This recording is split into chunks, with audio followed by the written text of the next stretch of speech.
Good evening, everybody. Now, this is a classical-ish type of event for my piece. But for the choices of pieces I made were pieces that meant something to me in terms of musical learning and the people who taught me. The first piece, the Siciliano by Bach, was the first piece I heard Hal Archer play on his and this is going to date me, on his cassette. So this is the first piece that he played and that I first heard Mr. Archer play, and I thought that I would do that in respect to him, as an homage to him for this evening.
The next piece is a humoresque. It's supposed to be a funny little dance by Antonin Dvorak. It's supposed to be funny.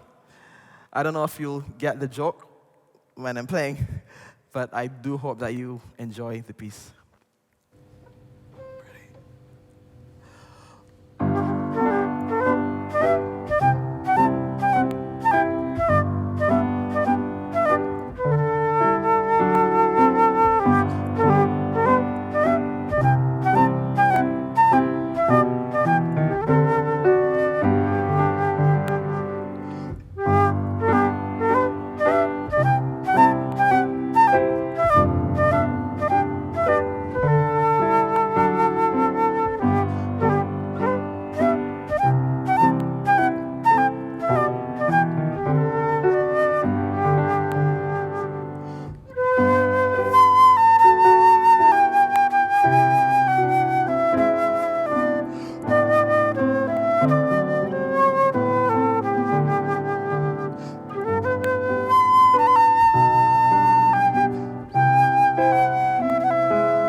The next piece is a study by Berbiguier.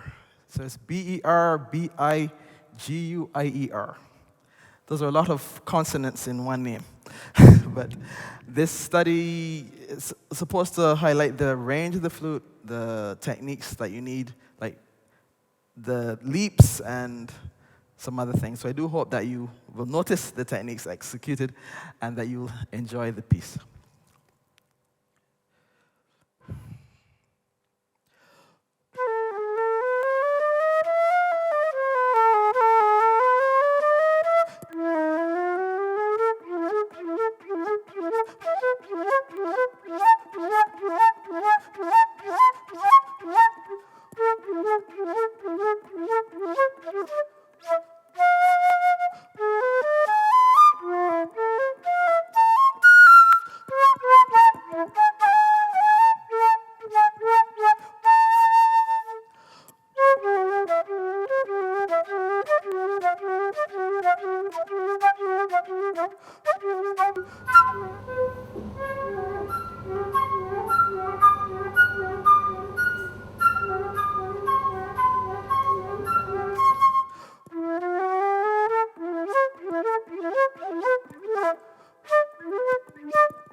Now, the next two pieces are by Eric Satie. They're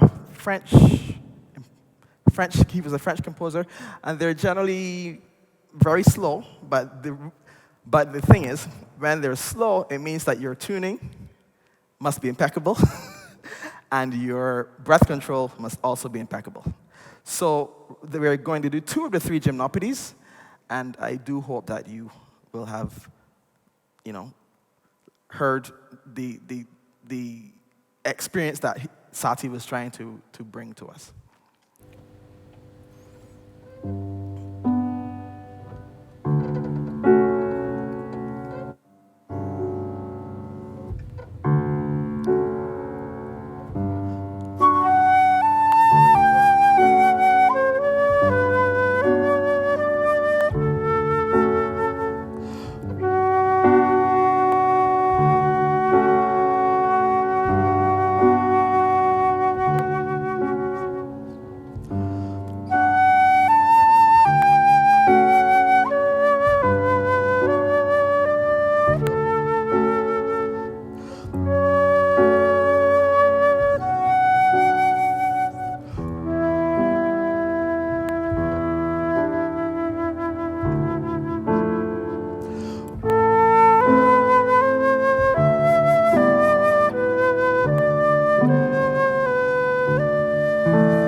Okay, so we're going to take a break from the, well, not the regular flute repertoire, and we're going to move into a part of this event that showcases a bit of me.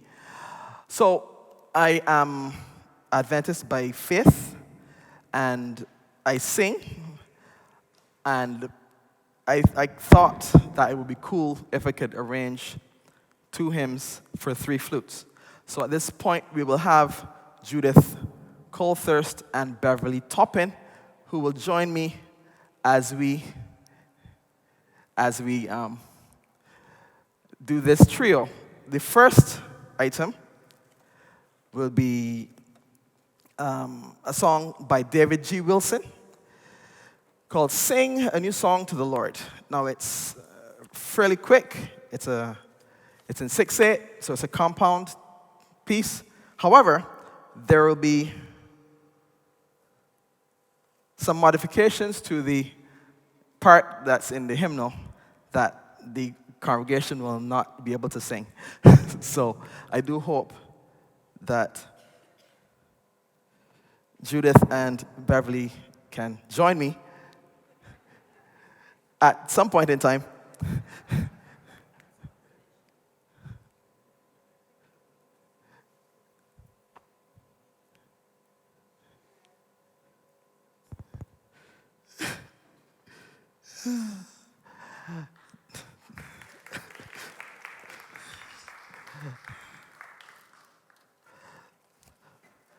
So these 2 ladies have been practicing with me for, 5, 6 years, give or take, in different points for like church and different things. But they tend to get, everybody gets nervous when they're performing. Well, most people get nervous. I don't know if y'all don't get nervous, but I get nervous when I'm performing. So for this particular piece, we have played it before, and then when they said we're doing it for this particular exam, they started to freak out. But for today, we are doing a slightly modified version than the original, than the original arrangement, to make it easier for them so that they don't have as much stress as we play. Okay?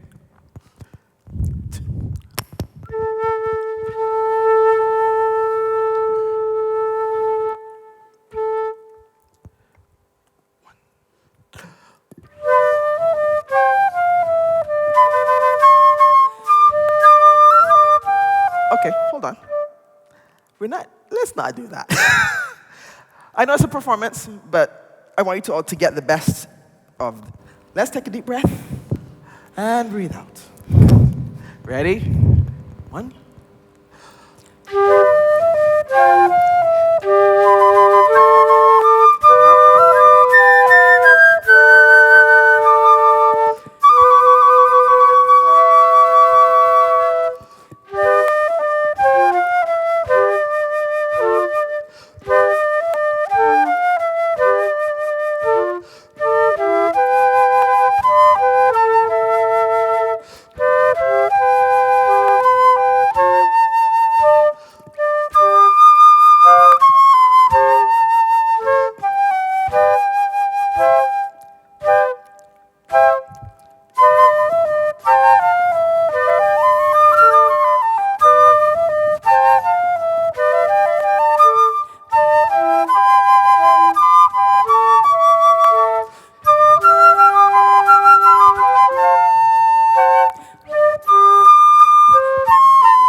Now, the next piece we're going to do is an arrangement.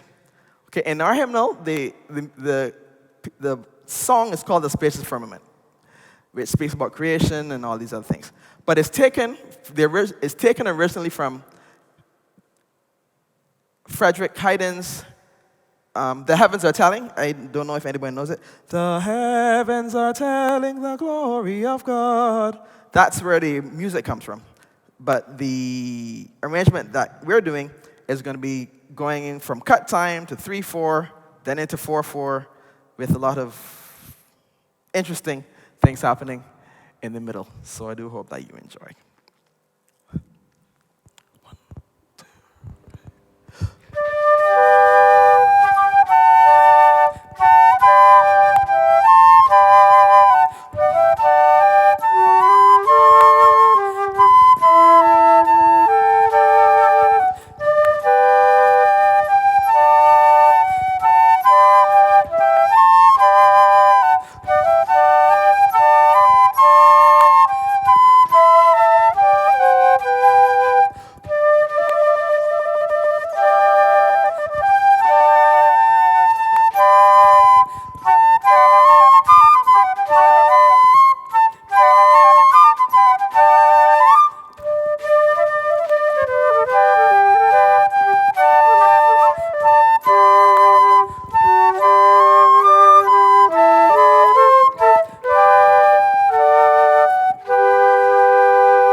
Thank you. Thanks.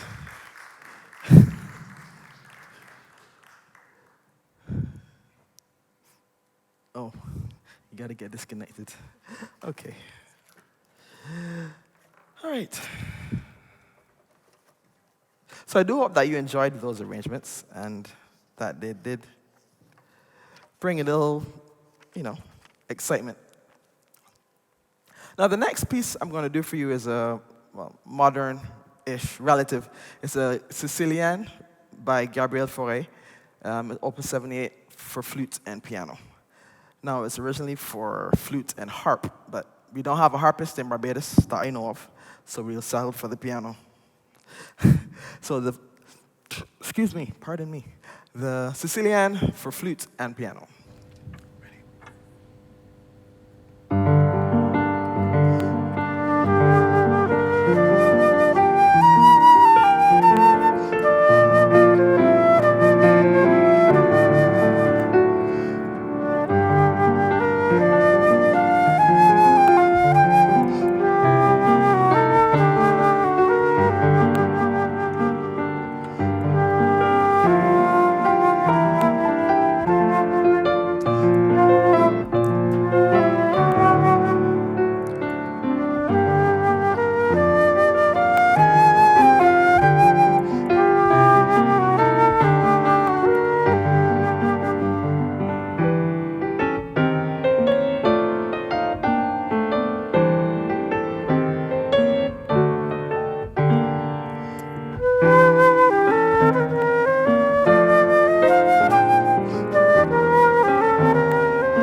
And for our final piece, we shall be doing 3 movements from the Sonata for Flute by Georges-Philippe Telemann. It's unlike the Fauré, it's a Baroque piece, so the flute techniques that would be used are slightly different.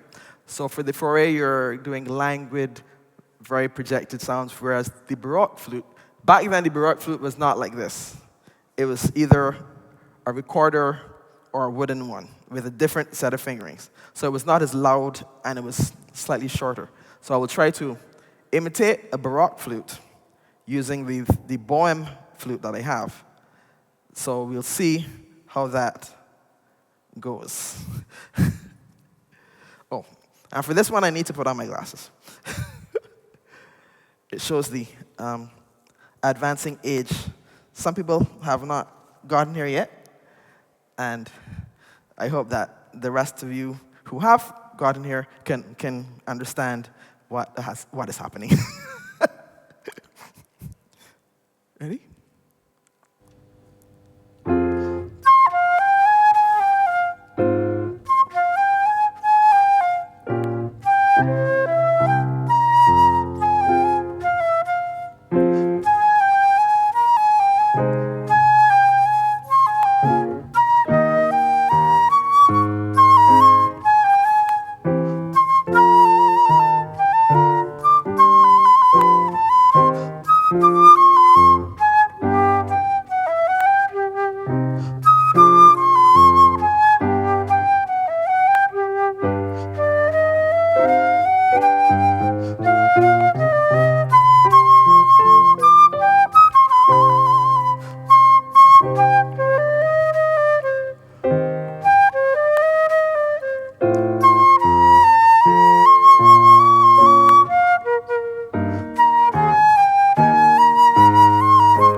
Ready?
Thank you.